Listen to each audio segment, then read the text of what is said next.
Giving an honor to God. I want to give honor to my pastor for giving me this great responsibility. I also want to give respect to my pulpit clerics, all the officers, members of this church, and my beautiful boo who dressed me today. I'll be coming to you from something that may be familiar to you. It's from the book of John, 3rd chapter, 16th and the 17th verse. And it reads, "For God so loved the world." Oh, yes. Stand, because I'm sorry. I'm in a rush. I only got 10 minutes. "For God so loved the world that he gave his only begotten Son, that whosoever believeth in him shall not perish, but have everlasting life." Verse 17 reads, can't have 16 without 17. "For God sent his Son into the world, not to condemn the world, but that the world through him might be saved."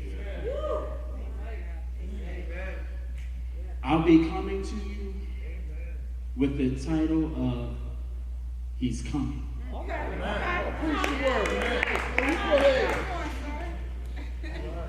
So thousands of years when God created the heavens and the earth, back in Genesis you read he put the stars in the vault of the sky. Who would have thought that some 4,000 to 6,000 years later, according to biblical text, that wise men would utilize those stars to come to see the king?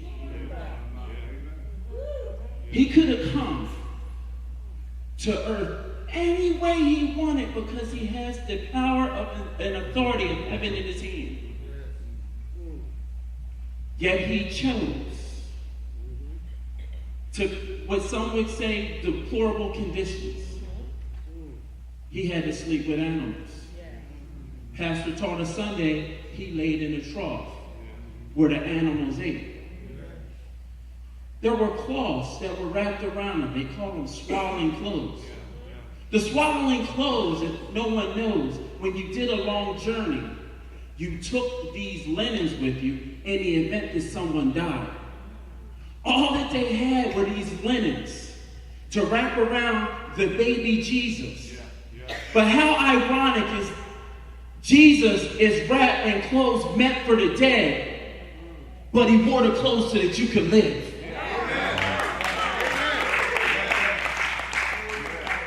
Let's think about this for a minute. He died so we can live. He came into the world wrapped in clothing meant for somebody dead to give you a chance at life.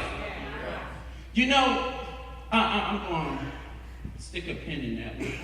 I'm talking to my wife earlier today. We prepare a big breakfast every year at our house. Family, friends, loved ones in the world. And that week preceding, I run into the house and every day I'm fussing and I'm hollering and I'm just going off. There's a lot of money spent at that time. You see everybody sitting around and the house is in shambles. And I'm trying to find somebody to get the same excitement that I have about preparing our home for our guests, because there's that chance that he's coming. So every time that I'm getting excited, and trust me, I go 1,000,000 miles a minute for Christmas. I'm focused on the fact that Jesus is coming. The great thing about this year is things have worked a little in reverse. I shared with you guys that my whole staff took a demotion.